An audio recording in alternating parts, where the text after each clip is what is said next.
నమస్తే. కిరణ్ టీవీ భక్తికి స్వాగతం. నేను మీ స్వప్న. ప్రస్తుతం మనతో పాటు ఉన్నారు ప్రముఖ ఆధ్యాత్మికవేత్త, జ్యోతిష, వాస్తు పండితులు, దైవజ్ఞ నూకల రవికుమార్ సిద్ధాంతి గారు. నమస్కారం గురుగారు. నమస్తే అండి. శ్రీమన్ మహాగణాధిపతయే నమః. శ్రీ గురుభ్యో నమః. గురువందనం. ముందుగా నా జన్మనిచ్చిన తల్లిదండ్రులకి పాదాభివందనం తెలియజేస్తూ, ఈవేళ కిరణ్ టీవీ ప్రేక్షకులు మరియు అఖిలాంధ్ర ప్రేక్షకులు అందరూ కూడా ఆయురారోగ్యశ్వర్యాలతోటి విరాజిల్లాలని ఆ సిద్ధలక్ష్మి గణపతిని ప్రార్థిస్తున్నాను. సంతోషం గురుగారు.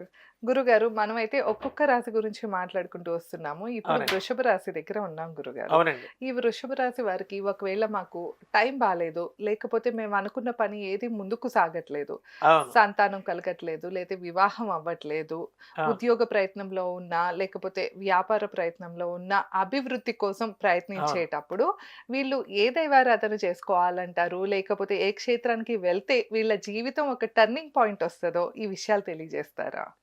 వీరు వృషభ రాశిలో జన్మించిన వారికి శుక్రుడి యొక్క అధీనంలో జన్మిస్తారు రాశాధిపతి. హ్మ్. అంటే వీటిలో కృత్తికా నక్షత్రం 2, 3, 4 పాదములు వస్తాయి. హ్మ్. అంటే రోహిణి నక్షత్రం 1, 2, 3, 4 పాదములు వస్తుంది. హ్మ్. అలాగే మరొకసారి 1, 2 పాదములు వచ్చిన వాళ్ళు ఈ వృషభ రాశిలోకి వస్తారు. హ్మ్. ఇక వృషభ రాశి అని తెలీదు ఎలాగా అనుకునే వాళ్ళు వావి వేవో ఓకే. హ్మ్. ఆ పేరు మీద అత్యద్భుతంగా ఉంటుందన్నమాట ఈ 2026లో. వావి వేవో ఏంటని గురుగారు అంటే విక్టరీ వెంకటేష్ గారు కానీ, ఆ! ఆయన ఏ సినిమా పట్టుకుంటే ఆ సినిమా బంగారు అవడం. ఓకే. సెలబ్రిటీస్లో మాట్లాడుతున్నాను హ్మ్. మామూలుగా. హ్మ్. ఇక ఏ యొక్క పేర్ల నామకరణంతో వృషభ రాశిలో పెడితే విజేత అన్న పేరు మీద, వారాహి అన్న పేరు మీద, ఓకే. వైజయంతి అన్న పేరు మీద, వీళ్ళందరికీ ఆ! బావుంటదంటారు. వసంత అని పేరు మీద, హ్మ్. లేతే విరంచి అని పేరు మీద, ఓకే. ఇలాగా వ్యాపార సంస్థలకి ఎన్నో పేర్లనమాట. ఈ సంవత్సరం నేను ఇచ్చిన ఇంచుమించు 70, 80 మంది ముహూర్తాలకి హోటల్స్‌కి కానీ, లేతే హ్మ్. డాబాస్‌కి కానీ పెట్టించిన పేర్లు వి ఆ! అనే అక్షరం మీద ఏంటి అంటే ఓకే. చాలామందికి ఈ వృషభ రాశి అని తెలియని వాళ్ళుంటారు. ఎలాగా అని అవును. చూసుకున్నట్లయితే వావి, వేవో అని చెప్పడం జరుగుతుంది. అంటే వా హ్మ్. అనే అక్షరంతోటి, వి అనే అక్షరంతోటి, వి అనే అక్షరంతోటి, ఓ అనే అక్షరంతోటి. అవును. అదేదైనా అవ్వచ్చు. అంతే. ఇప్పుడు ఎగ్జాంపుల్ మన తమిళనాడు సీఎం గారున్నారు. హ్మ్. విజయ్. అవును. అది ఏంటి? ఆ పేరు మీద అంత అత్యద్భుతమైన స్థాయికి చాలామంది ఉన్నా, కే అనే అక్షరం మీద ఉన్నారు. చాలామంది డౌట్ కూడా ఎక్స్‌ప్రెస్ చేస్తారు. కరుణానిధి గారి అబ్బాయి ఉన్నారు. హ్మ్. వాళ్ళు వృషభ రాశే కదా! వీళ్ళు వృషభ రాశి అంటే, అక్కడ వృషభ రాశికి ఏమవుతుందంటే, హ్మ్. చంద్రుడు ఉచ్చులో ఉంటాడండి రాశాధిపత్యంలో. ఓకే. ఈ చంద్రుడు ఎలా ఉచ్చి పట్టాడని తెలుస్తుంటే, అది మామూలు అన్నమాట. శాస్త్రరీత్యా వృశ్చికంలో వస్తే చంద్రుడు నీచ, వృషభంలో ఉంటే చంద్రుడు ఉచ్చ అంటారు. హ్మ్. ఈ ఉచ్చులో ఉన్నా సరే చాలామంది నేను గమనించింది ఒక 7,500, 8,000 జాతకాలు వేసిన హ్మ్. సీనియారిటీ ప్రకారం నేను ఆలోచించేదంటే ఎక్కువ ఈ వృషభ రాశి వాళ్ళు ఉచ్చులో ఉన్న చంద్రుడైనా సరే హ్మ్. ఈ యొక్క మెంటల్‌గా అప్‌సెట్ అవుతూ ఉండడం, సూసైడ్ అటెంప్ట్స్‌కి పాల్పడుతూ ఉండడం, ఓకే. మానసిక ప్రశాంతత లేకపోవడం, హ్మ్.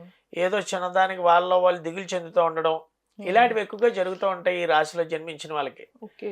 అంటే దీని రీచ్ ప్రస్తుతమా గురుగారు? లేకపోతే వీళ్ళు అలాగే అసలు మామూలుగా ఉంటారా? వీరి యొక్క మనస్తత్వ ఓకే. విశ్లేషణలు ఈ 2026లో కూడా రాహు యొక్క హ్మ్. సంచారం వల్ల, శని యొక్క సంచారం వల్ల, గురుడి యొక్క సంచారం వల్ల అంటే హ్మ్. ఎవరో అడగొచ్చనమాట. తృతీయ గురుడు ఇలా చేస్తాడా అని. ఆ తృతీయ గురుడికి ఏంటంటే అష్టమ లాభాధిపతి అయిన గురుడు తృతీయ స్థానంలో ఉండడం వల్ల సోదరీమణులకి గండాలు ఎక్కువ వాటిల్లి ఆస్కారాలు ఓకే. ఉంటాయి ఆ వృషభ రాశిలో జన్మించిన ఓకే. వారికి ఆ! ప్రత్యేకంగా. ఓకే. సోదరీమణులని చెప్తుంది శాస్త్రం. హ్మ్. ఇకపోతే ఈ యొక్క వృషభ రాశి వాళ్ళు ఏ ఆరాధన చెయ్యాలి? హ్మ్. శుక్రుడి యొక్క ఆరాధన చేసినట్లయితే నిత్యం వీళ్ళకి మానసిక ప్రశాంతత, ఆరోగ్యం, ఓకే. సంతాన విషయంలో సమస్యల నుంచి బయటపడి, ఆ! విద్యార్థులకి శుక్రుడికి సంబంధం ఏమిటయ్యా అని చాలా మంది నన్ను విశ్లేషించొచ్చు. ఇక్కడ హ్మ్.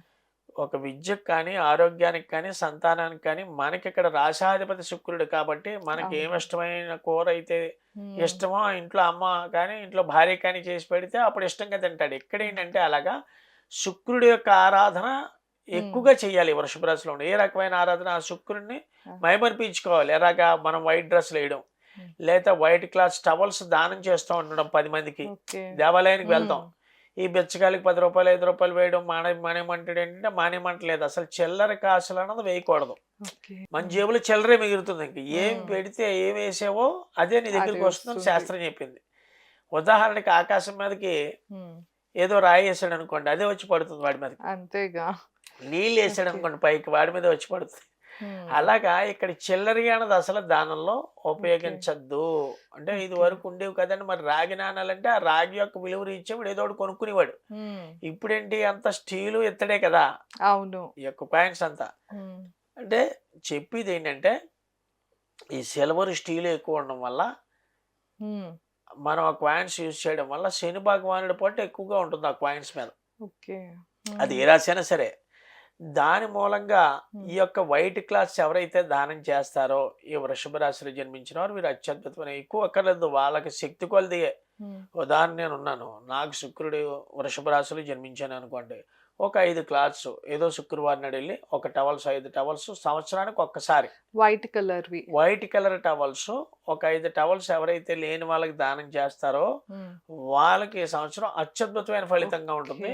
హ్మ్. ఏ యొక్క దైవారాధన చెయ్యాలి అని గ్రహారాధన అవును. చెప్పడం జరిగింది శుక్రుడు. ఇక్కడ లక్ష్మీదేవి ఆరాధన చేస్తే చాలా మంచిది. ఓకే. హ్మ్. ఏ యొక్క దేవాలయం సందర్శించాలి వృషభ రాశిలో ఉన్న వాళ్ళన్న అది మన మెయిన్ టాపిక్. అవును. ఇక్కడ దేశంలో కానీ మనకి లేకపోతే రాష్ట్రంలో చూసుకున్నట్లయితే అత్యద్భుతంగా వీరికి విద్యందు ఆటంకాలు ఉన్న వాళ్ళైనా ఆర్థికమైన ఇబ్బందులు ఉన్నా లేదా ఉద్యోగంలో సమస్యలతో ఏర్పడుతున్నాం గురుగారు లేదా అవును. వివాహం అవటం లేదు మా అబ్బాయికి కానీ అమ్మాయికి కానీ లేదా వివాహం అయ్యి 4-5 ఏళ్ళు అయింది పిల్లలు పట్టడం లేదు అవును. లేదా చిన్న చిన్న వాటికి మా కోడలు కొడుకు దెబ్బలాడుకుంటున్నారు. హ్మ్. ఇలా చాలా మంది బాధ బెంగ పడుతూ ఉంటారు. హ్మ్. ఏమండి లేకపోతే అలా లోన్లీనెస్‌గా అలా పక్క గదిలో కూర్చొని ఉంటూ ఉంటుంది. మా అమ్మ ఏంటో తెలీదు. మాతో అవును. చెప్పట్లేదు. చెప్తే కానీ తెలీదు కదా! అని హ్మ్. వృషభ రాశిలో ఎవరైతే ఉన్నారో హ్మ్. వారు విశాఖపట్నంలో కనక మహాలక్ష్మి దేవాలయం అని ఉందండి. ఓకే. ఆ! ఒక్క మారు కనక మహాలక్ష్మి గుడికి వెళ్ళి హ్మ్. వడపప్పు పానకం అమ్మవారికి ఇచ్చినట్లయితే ఎంతివ్వాలి? ఆ! ఒక అర కేజీ వడపప్పు, హ్మ్. పానకం చేయడం తెలుసు కదా! మిరియాలు వాటిలతోటి అవును. చేసి హ్మ్. మిరియాలు తగినంత మిరియాలు తీసుకొని హ్మ్. అక్కడున్న ఎవరైతే భక్తులొచ్చారో వాళ్ళకి అర కేజీ వడపప్పు నానబెట్టి పట్టుకెళ్ళి పానకం హ్మ్. గుడిలో అంతా హ్మ్. వచ్చిన అవును. భక్తులకి ఎవరైతే ఇస్తారో ఈ వడపప్పు పానకం అర కేజీ తక్కువ కాకుండా ఇవ్వాలి. ఎక్కువైనా పర్లేదు. ఓకే. అర కేజీ తక్కువ కాకుండా కనక మహాలక్ష్మి గుడిలోనే ఎందుకు ఇవ్వాలంటే భృగు మహర్షి యొక్క కుమార్తె లక్ష్మీదేవి. ఆ! ఈవిడ రాజు యొక్క అంశం మీద ఆటోమేటికల్‌గా వెళ్తూ ఒక స్త్రీ పరిగెట్టుకెళ్ళి బావిలో పడిపోతే ఆ చెయ్యి ఊడిపోతే, ఆ చెయ్యి ఊడిపోయిన దగ్గర నుంచి ఓకే. జన్మించింది. కాబట్టి ఇక్కడ చాలా సుప్రసిద్ధమైన దేవాలయం అన్నమాట. ఎవరికీ తెలీదు దేశంలో. హ్మ్. ఒక మారు వృషభ రాశిలో ఎవరైతే జన్మించారో వారు ఇక్కడ విశాఖపట్నంలో ఉన్న కనకమహాలక్ష్మి గుడికి వెళ్ళి, హ్మ్. అక్కడ కుంకుమ నీళ్ళతోటి, పసుపు నీళ్ళతోటి అభిషేకం చేస్తారు అమ్మవారికి. ఓకే. హ్మ్. ఎప్పుడు చేయించాలి? హ్మ్. ఏ వారం ఏ వెళ్ళాలి? వారం వెళ్ళాలి? హ్మ్. ఇక్కడ ప్రధానంగా ఆ!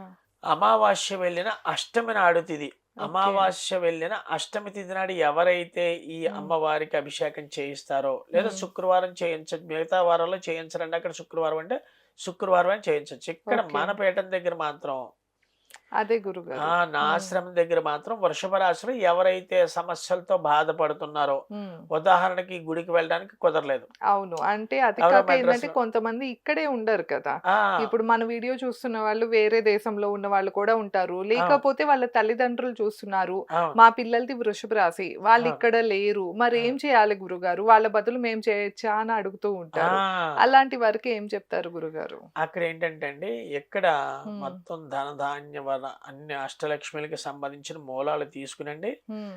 ఒక్కొక్క మూలమంత్రం. హ్మ్. ఓం హ్రీం ఐం శ్రీం కమలే కమలాలయే ప్రసిద్ధ ప్రసిద్ధ శ్రీం హ్రీం శ్రీం మహాలక్ష్మీ నమః అన్న మూలమంత్రంతోటి ఓకే. సహస్రం. సహస్రం అంటే 1000. ఆ! ఏమేమి యూజ్ చేస్తాం? ఇక్కడ పచ్చకర్పూరం, అమ్మవారికి ఇష్టమైన యాలిక్కాయలు, మిరియాలు, హ్మ్. మిరియాలంటే తోక మిరియాలు, పచ్చకర్పూరం, ధాన్యంతోటి హ్మ్. సహస్రం మూలమంత్రంతోటి అమ్మవారికి హోమం చేయించడం జరుగుతుంది. చాలా ఓకే. మందికి ఆర్థిక స్థితిగతులు లేని వాళ్ళు ఎలాగా అని చూసుకున్నట్లయితే వీరు ఇంటి దగ్గర నిత్యం కూడా హ్మ్. సాయంత్రం సంధ్యా సమయంలో 6 హ్మ్. గంటల నుంచి 8 గంటల లోపు కనకదార స్తోత్రం అని అవును. ఉంటుంది. శంకరాచార్యుల వారు రచించింది ఉంది. హ్మ్. అది ఒక మారు చదవాలి. ఓకే. ఇది శ్లోకం తెలియదు. హ్మ్. వందే మందారం ఇందిరానంద కందలం మమందా సుందరం ఇంద్రాననం అంటాడు. అవును. అంటే దానికి తాత్పర్యం కూడా ఇస్తాడు. మొగ్గలే ఆభరణములుగా గల కానుకలు వృక్షములు చేరిన పులకమున హృదయమున లక్ష్మీదేవి హ్మ్. అన్ని విధములైన క్రీకంటి చూపు నాపై కలుగజేసి నాకు అన్ని శుభములను కలుగజేయగాక ఓకే. అని అడగడం మన అమ్మవారు. అదే. విషయం అంతే. ఏంటంటే అందరూ కూడా హ్మ్. గమ్మున నోరు తిరగదు. మేమెలా చెప్పగలం? మీరు హ్మ్. సిద్ధాంతి కాబట్టి నోరు తిరిగిందని కింద కామెంట్స్ పెట్టేస్తారు. అవును. ఈజీ అయింది ఏంటి? కామెంట్స్ పెట్టేయడమే. అంతేగా. ఇక్కడ నోరు తిరగలేని వాళ్ళు కూడా ఒక్కసారి హీరింగ్ వింటే ఏ రకమైన అక్కడ ఇప్పుడు యూట్యూబ్‌లో కొడితే వచ్చేస్తుంది కూడా. హ్యాపీగా కనకదార ఒక స్తోత్రం అని మారు కొడితే సాయంత్రం వస్తుంది. అప్పుడు ఎవరైతే విన్నారో కనకదార స్తోత్రాన్ని వృషభ రాశిలో జన్మించిన వారు హ్మ్. వాళ్ళు అనుకున్న కోరికలన్నీ కూడా సిద్ధిస్తాయమ్మా. ఇది హ్మ్. ప్రాక్టికల్ గా నేను చేసి చాలా మందితోటి చెప్పి చేయించి చేయించిందే హ్మ్. వీళ్ళకి చెప్పడం జరుగుతోంది. నేను గత 4, 5 ఏళ్ళగా నా హ్మ్. దగ్గరికి ఎవరైతే క్లయింట్స్ వస్తారో వాళ్ళతోటి ఈ యొక్క వివరణ, ఈ ప్రిడిక్షన్ చెప్పి చేయించిన తర్వాతే ఇప్పుడు మన కిరణ్ టీవీ ప్రేక్షకుల చెప్తున్నారు. ముందు పెట్టడం జరిగింది. ఎందుకంటే హ్మ్. మనం ఆచరణలో చేసిందే చెప్పాలి. అంతే కదా! చాలా మందికి చదవడం రాదు. లేకపోతే మేము చదువుకోలేదు. హ్మ్. ఎలాగంటే చాలా ఈజీ. మన సెల్ ఫోన్‌లో అవును. పెట్టుకొని వినాలి. ఏమిటి అంటే ఇదే. హ్మ్. వీళ్ళు ఆరాధించవలసిన మొక్క కూడా హ్మ్. తులసి మొక్కను ఆరాధిస్తే చాలా అత్యద్భుతమైన ఫలితం చూస్తారు ఈ వృషభ రాశి వాళ్ళు. హ్మ్. దేనివల్ల అంటే చాలా మందికి మాకు తులసి మొక్క అచ్చు రాలేదు అనేది ఎవరైనా చెప్పారంటే అది చాలా ఉట్టిది. ఓకే. తులసి మొక్క ఏమి కూడా ప్రతి ఇంటి ముందు సుమంగళిగా ఆడవారు ఉండడానికి మనం హిందూ సంప్రదాయ ప్రకారం పెంచే మొక్క. అవును. అవును. హ్మ్. ఇకపోతే ఈ యొక్క దైవారాధన చూసుకున్నట్లయితే ఈ దేవాలయానికి వెళ్ళినట్లయితే ఎవరైతే అవును వృషభ రాశిలో గురుగారు. జన్మించారో, లేదు మాకు రాశి తెలీదు గురుగారు అనుకున్నట్లు వావి, వేవో వా అనే అవును. అక్షరం ఇందాక చెప్పడం జరిగింది. అవును. వి అనే అక్షరంతోటి ఏ పేరుతోటి ఉన్నారో హ్మ్.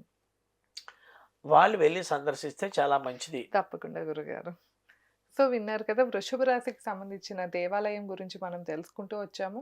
అలానే ముఖ్యంగా మీరు ఎలాంటి సమస్యతో ఇబ్బంది పడుతున్నా కూడా ఒకసారి మీ పర్సనల్ చార్ట్ చూపించుకోవాలి అంటే స్క్రీన్ పైన స్క్రోల్ అయ్యే నెంబర్‌కి తప్పకుండా కాంటాక్ట్ అయితే గురువుగారు మీ జాతక తగ్గట్టు ఏవైనా దోషాలున్నా కూడా వాటికి పరిహారాలు గానీ, లేకపోతే హోమాలు గానీ చేయించే సౌలభ్యం కూడా ఉంది. ధన్యవాదాలు. నమస్కారం నమస్తే. గురుగారు.